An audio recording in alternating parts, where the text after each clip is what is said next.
WDBJ7 will have exclusive live coverage of the Blue Ridge Marathon coming up next weekend. In the days leading up to race day, we're taking a look back at the history of the marathon and the Blue Ridge Parkway. WDBJ7's Seth Kovar found out the Parkway is such a popular place, it can get a little bit crowded.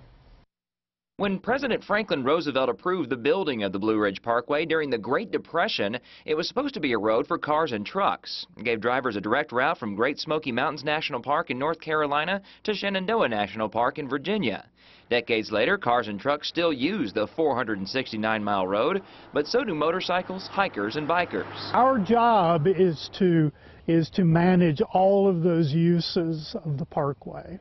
And it's not always an easy thing to do. Park rangers with the National Park Service do their best to keep all Parkway users happy and, more importantly, safe. They warn drivers to keep their eyes on the road, which is not the easiest thing to do with all the breathtaking views. For people on two wheels or on foot, rangers advise wearing bright-colored or reflective clothing and to walk, run, or bike on the far right side of the pavement. We have to balance all of those messages to everyone.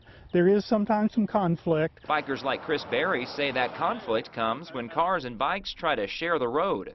He thinks the Park Service plays favorites. They have always taken the attitude that the Parkway is intended for motor vehicles only, so they tend to be pretty inhospitable toward other recreational users. Barry and some fellow bikers like to cruise the Parkway every Tuesday night. At times they run into commuters using the Parkway to get home from work, and that's when the road can get small in a hurry.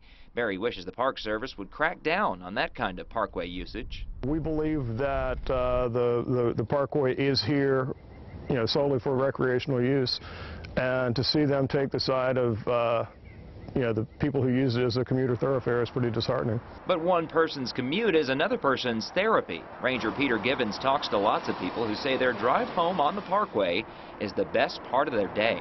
I can roll the windows down, sometimes turn off the radio, listen to the birds, enjoy the natural features, and I think that's a very legitimate use of this place. A road enjoyed by millions every year. In Roanoke, Seth Kovar, WDBJ7. And as we mentioned, you can see special live coverage of the Blue Ridge Marathon right here on WDBJ7. We'll start at 7 o'clock the morning of the race and continue our coverage throughout the day, ending with a wrap-up special that night at 7. The Blue Ridge Marathon is April 20th in Roanoke.